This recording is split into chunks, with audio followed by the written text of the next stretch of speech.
सबसे पहले अहम खबर, इस्लामाबाद हाई कोर्ट ने रेफरेंसेस मुंतकली की नवाज शरीफ की दरखास्त मंजूर कर ली है। इस्लामाबाद हाई कोर्ट ने हुक्म दिया है कि अल-अज़ीज़िया और फ्लैगशिप रेफरेंसेस दूसरी एहतसाब अदालत को मुंतकिल किए जाएं। साबिक़ वज़ीर आज़म ने रेफरेंसेस की मुंतकिली के लिए इस्लामाबाद हाई कोर्ट में दरखास्त दायर की थी। अयाज अकबर हमारे साथ टेलीफोन लाइन पर मौजूद हैं। उवैस यूसुफ़ज़ई माजरत चाहते हैं, हमारे साथ टेलीफोन लाइन पर मौजूद हैं। उवैस, क्या तफसील सामने आ सकी है इस फैसले की? देखिए, एवन फील्ड प्रॉपर्टीज रेफरेंस में सजा पाने वाले साबिक़ वज़ीर आज़म मोहम्मद नवाज शरीफ की दरखास्त मंजूर कर ली गई है और इस्लामाबाद हाई कोर्ट के जस्टिस आमिर फारूक और जस्टिस मियां गुल हसन औरंगजेब पर मुश्तमिल 2 रुकनी बेंच ने यह फैसला सुनाया है। दरखास्त ये थी कि अल-अज़ीज़िया स्टील मिल्स और फ्लैगशिप इन्वेस्टमेंट रेफरेंसेस किसी और एहतसाब अदालत को इसलिए मुंतकिल कर दिए जाएं क्योंकि एहतसाब अदालत नंबर 1 के जज मोहम्मद बशीर पहले ही एवन फील्ड प्रॉपर्टीज रेफरेंस में फैसला सुना चुके हैं, सजा सुना चुके हैं मुल्जिमान को, और तीनों रेफरेंसेस में बहुत सारे शवाहिद मुश्तरक हैं, गवाहान मुश्तरक हैं, और उनका यही इसरार था कि चूंकि वो अपना माइंड डिस्क्लोज कर चुके हैं इसलिए उन्हें ये दोनों रेफरेंसेस अब नहीं सुनने चाहिए। अदालत ने ये इस्तदा मंजूर कर ली है और अब हुक्म दिया है कि अल-अज़ीज़िया इस्तदा मंजूर कर ली गई है। बहुत शुक्रिया आपका अवैस यूसुफ़ज़ई। और अब आपको बताएं कि चेयरमैन तहरीक इंसाफ इमरान खान आज नैब पेशावर में शामिल तफ्तीश हुए। तर्जुमान नैब के मुताबिक नैब की 5 रुकनी तफ्तीशी टीम ने इमरान खान से 1 घंटे से ज़ायद तफ्तीश की। केपी हुकूमत के हेलीकॉप्टर के इस्तेमाल पर इमरान खान को 7 तहरीरी सवाल दिए गए। तर्जुमान नैब के मुताबिक इमरान खान ने हेलीकॉप्टर के इस्तेमाल पर अपना मौक़िफ़ पेश किया। तर्जुमान ने मजीद कहा है कि इमरान खान ने नैब की तरफ से तलब किए जाने पर इदारे का शुक्रिया अदा किया और कहा कि कानून की नज़र में सब बराबर हैं। इमरान खान के वकील बाबर अवान ने केस के मुतालिक दस्तावेजात तफ्तीशी टीम को दी। आपको बता रहे हैं, चेयरमैन तहरीक इंसाफ इमरान खान आज नैब पेशावर में शामिल तफ्तीश हुए। तर्जुमान नैब के मुताबिक नैब की 5 रुकनी तफ्तीशी टीम ने इमरान खान से 1 घंटे से ज़ायद तफ्तीश की। केपी हुकूमत के हेलीकॉप्टर के इस्तेमाल पर इमरान खान को 7 तहरीरी सवालात दिए गए। तर्जुमान नैब के मुताबिक इमरान खान ने हेलीकॉप्टर के इस्तेमाल पर अपना मौक़िफ़ पेश किया।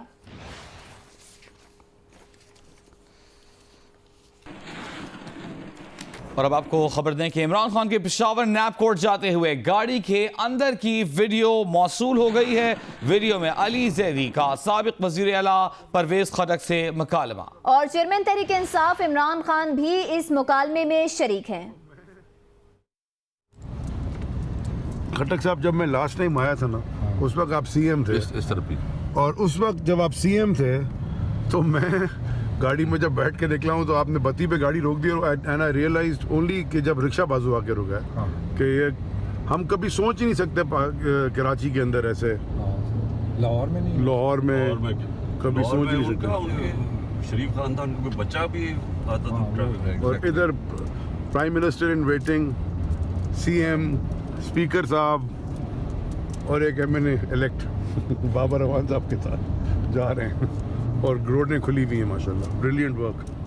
तहरीक इंसाफ के नामजद वजीर आजम इमरान खान के 2 हलकों से कामयाबी के नोटिफिकेशन रोक दिए गए हैं, जबकि 3 हलकों से इमरान खान की कामयाबी के मशरूत नोटिफिकेशन जारी किए गए हैं। NA 131 लाहौर का नोटिफिकेशन साद रफी की दरखास्त पर लाहौर हाई कोर्ट के हुक्म पर रोका गया। इसके अलावा NA 53 इस्लामाबाद से कामयाबी का नोटिफिकेशन इलेक्शन कमीशन में ज़ाब्ता-ए-इख्लाक केस के फैसले तक रोका गया है। इलेक्शन कमीशन के मुताबिक बन्नू, कराची और मियांवाली से भी इमरान खान की कामयाबी के मशरूत नोटिफिकेशन जारी किए गए हैं, जो NA 53 पर इलेक्शन कमीशन में ज़ेर समाअत ज़ाब्ता-ए-इख्लाक के केस के फैसले से मशरूत किए गए हैं।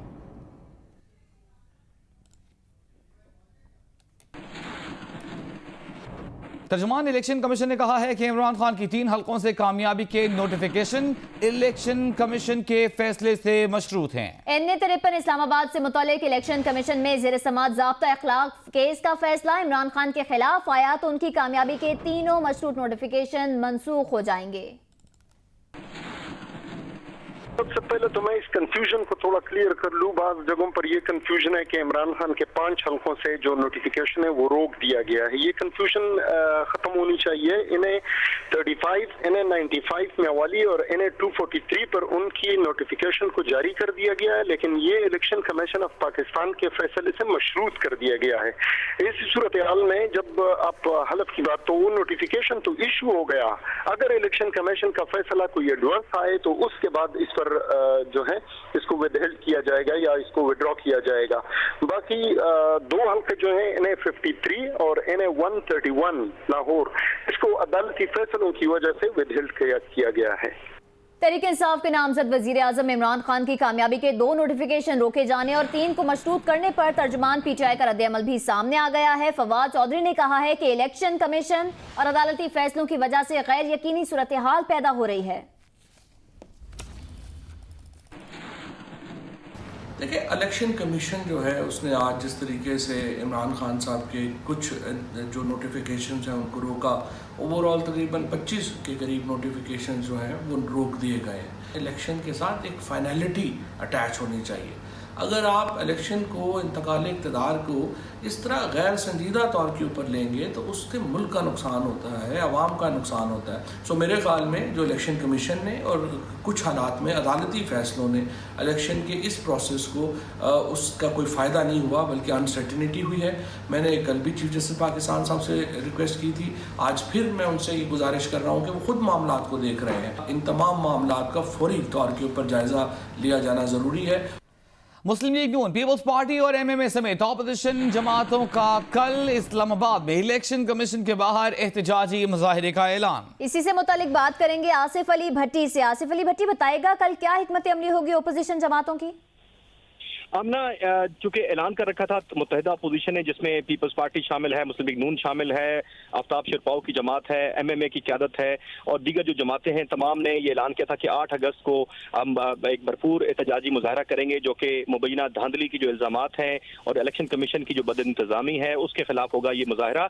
हमारी बात हुई है अपोजिशन रहनुमाओं से और इसको कन्फर्म किया है मुशाहिद हसन सैयद ने कि हमारी तमाम जो प्रिपरेशंस हैं वो मुकम्मल हो गई हैं और इस सिलसिले में क़यादत तमाम जो पार्टीज़ हैं जो कि अपोजिशन को की नुमाइंदगी कर रही हैं तमाम को कल पार्लियामेंट हाउस जमा होने का कह दिया गया है। कल 12 बजे पार्लियामेंट हाउस जमा होंगी तमाम जमातों के कायदीन और अरकान और खास तौर पे ठीक है, कल 12 बजे जमा होंगी। बहुत शुक्रिया आपका आसिफ अली भट्टी, आपने अपडेट किया।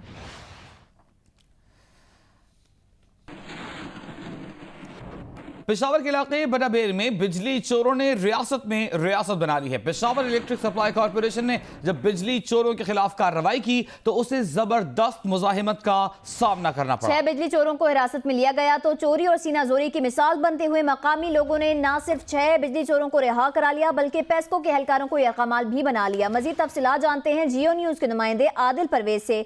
आदिल, क्या कानून पर अमल दरामद कराना मुमकिन नहीं रहा पेशावर में? पेस्को के डिफॉल्टर्स हैं बेशतर पेशावर के नवाई इलाके और यहाँ पर बड़ाबेर में बलरजई का काम था जहाँ पर गुज़िश्ता रोज़ पेस्को टीम ने एक छापामार कार्रवाई की। उस दौरान 6 बिजली चोरों को रंगिया तो पकड़ा। ताहम जो ही उनको पकड़ा गया वहाँ पर मकामी अमायदीन और मकामी लोग जमा हो गए और उन्होंने जो 10 रुकनी टीम थी पेस्को की उसी को यरगमाल बना लिया। उनकी जो गाड़ी है उनके टायर फाड़ दिए और एक बड़ा जिरगा हुआ जिसमें पुलिस भी बैठी और मकामी अमायदीन भी बैठे। उसके बाद ये फैसला किया गया कि जो बिजली चोर हैं उनको अगर पेस्को की टीम रिहा करती है, उनके खिलाफ किसी भी किस्म की कानूनी कार्रवाई ना करने की यकीन दहानी कराती ये तो उसके बाद ही इस हमले को छोड़ा जाएगा। ठीक है, तो मजबूरन पेस्को की टीम को ये मुआहदा करना पड़ा, उसके बाद उनको रिहाई मिली। आदिल परवेज हमारे साथ ही मौजूद रहिएगा। इस दौरान हमें ज्वाइन किया है पेशावर इलेक्ट्रिक सप्लाई कंपनी के chief executive engineer doctor Amjad Khan साहब ने। अमजद खान साहब, बहुत शुक्रिया आपने वक्त दिया। हम देख रहे हैं कि जिन इलाकों से वसूली नहीं है वहां या चोरी है वहां पेस्को कार्रवाई कर रही है। ये बताइएगा कि सिक्योरिटी इदारों की मदद हासिल नहीं करते ऐसी कार्रवाई के दौरान?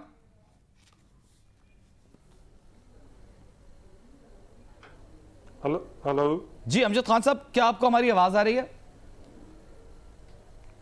हेलो जी जी जी जी आवाज आ रही है जी। ठीक है अमजद खान साहब, हम ये पूछ रहे हैं कि जिन इलाकों से वसूली नहीं है या जिन इलाकों में चोरी है पेस्को की टीम जाती है कार्रवाई करने, क्या उन्हें सिक्योरिटी इदारों की मदद हासिल होती है? कुछ सिक्योरिटी एहलकार उनके साथ होते हैं?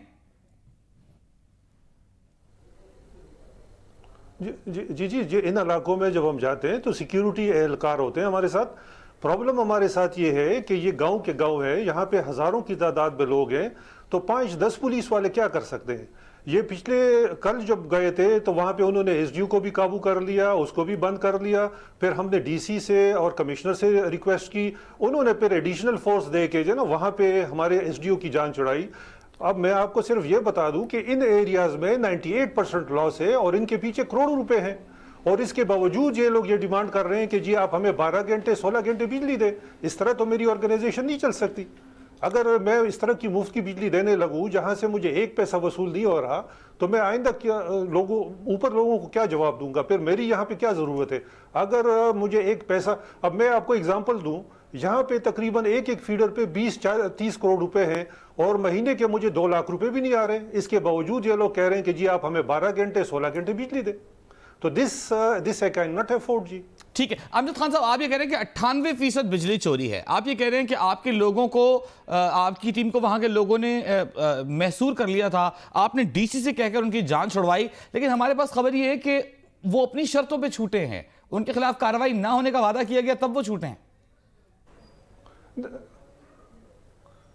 सर जी इस तरह है कि मेरी पहली प्रायोरिटी तो ये है कि मेरे अपने लोग जो है ना वो हिफाजत से मेरे पास आ जाएं। उसके बाद ये तो एक कंटिन्यूअस प्रोसेस है। आज अगर वो छूट गए तो कल मैं दोबारा ऑपरेशन करूंगा, परसों मैं फिर ऑपरेशन करूंगा। मैंने अपनी ऑर्गेनाइजेशन की सर्वाइवल के लिए ये ऑपरेशन करना है। मैं तकरीबन हर महीने जो है ना करोड़ों रुपए बल्कि अरबों रुपए लॉस कर रहा हूं। मैं इस तरह की मुफ्त की बिजली तो नहीं दे सकता। ये तो सरकार की बिजली है, अवाम की है, पाकिस्तान की बिजली है। अच्छा अमजद खान साहब, इन इलाकों में जहां 98% आप ये कह रहे हैं कि रिकवरी नहीं है, कितने घंटे बिजली लोड शेड की जाती है? जी इस तरह है कि ये जो नई पॉलिसी बनी थी इलेक्शन से पहले, कैबिनेट डिवीजन ने फैसला किया था, उसके मुताबिक जो है ना हम यहाँ पे 12 से 14 घंटे लोड शेडिंग कर रहे हैं। दैट इज आल्सो, वो भी फिजिबल नहीं है जी। जहां से आपको 98% जो है ना कोई पैसा नहीं आ रहा, वहां पे भी आप जो है ना 10 घंटे या 12 घंटे बिजली दे रहे हैं। उससे जो है ना मुझे तकरीबन हर महीने एक फीडर पे मुझे करोड़ों रुपए का नुकसान हो रहा है। ये पॉलिसी रिवाइज करनी होगी। सर ये बताएगा, ये 98% बिजली चोरी की जो आप बात करेंगे, पेशावर शहर की बात करें, कहाँ की बात करें आप? नहीं जी, ये पेशावर के सराउंडिंग एरिया पे की बात कर रहा हूं। बल्कि मैं आपको ये बता दूं कि आज एक जुलूस निकला था, उस एरिया में 97% जो है ना बिजली चोरी है। और वो लोगों की डिमांड क्या कर रहे थे? वो खवातीन का जुलूस था। डिमांड वो ये कह रहे थे कि जी हमारा ये एक फीडर है ना, ये हमारे लिए काफ़ी नहीं है, आप इस इलाके में इन्वेस्टमेंट करके दूसरा फीडर बिछा दें। मुझे सिर्फ ये बता दें कि जहां से मुझे पैसा नहीं आ रहा है वहां पे मैं हम आपका मसला समझ रहे हैं, हम आपका नुक्ता भी समझ रहे हैं। आप ये कह रहे हैं कि 90 से 98% जब रिकवरी नहीं होगी तो आप कैसे अपना इदारा चलाएंगे और किस कीमत पर बिजली फराहम करेंगे। हमारे साथ ही रहिएगा, हम आपकी जानिब आते हैं। हमारे साथ मौजूद नुमाइंदा जीओ आदिल परवेज। आदिल ये बताइएगा, ये सिर्फ एक इलाका तो नहीं होगा, दीगर इलाके भी ऐसे हैं, तो अब वहां क्या कार्रवाई हो सकती है, क्या कार्रवाई की जा रही है? देखिए तकरीबन एक हफ्ते के दौरान काफ़ी कार्रवाइयाँ हुई हैं। तकरीबन 50 के करीब अफराद के खिलाफ कार्रवाइयाँ की हैं पेस्को ने, जिसमें 6 मुकदमात थाना पिश्ताखरा में भी दर्ज किए गए। लेकिन मसला ये है कि जो ही उनको गिरफ्तारी की जाती है, उनके खिलाफ कार्रवाई के लिए पुलिस को कहा जाता है, पुलिस कार्रवाई नहीं करती। क्योंकि इसकी एक बड़ी वजह यह है कि पुलिस इन इलाकों में मकामी अमायदीन के खिलाफ नहीं जा सकती, और दूसरी वजह यह है कि पुलिस खुद बिजली चोरी करती है। तो पेस्को चीफ से आप पूछ सकते हैं कि इनकी पुलिस डिपार्टमेंट की रिकवरी कितनी है।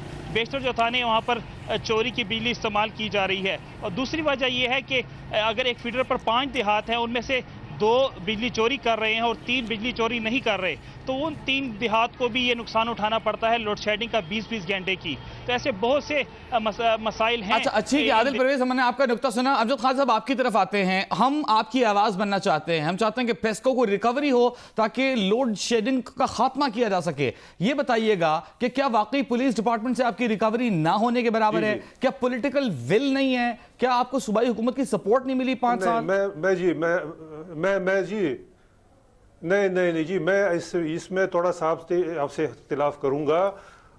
मैं आई थिंक सो कि सारे पाकिस्तान में सारे जो कंपनियां हैं उसमें केपीके की जो पेस्को ऐसी कंपनी है जिसके जो ना जो जितने भी गवर्नमेंट डिपार्टमेंट्स हैं, जून में उन्होंने अपनी सारी क्लियरेंस कर दी है। ठीक है, बल्कि उन्होंने जो एक्स्ट्रा बजट भी हमें दिया है।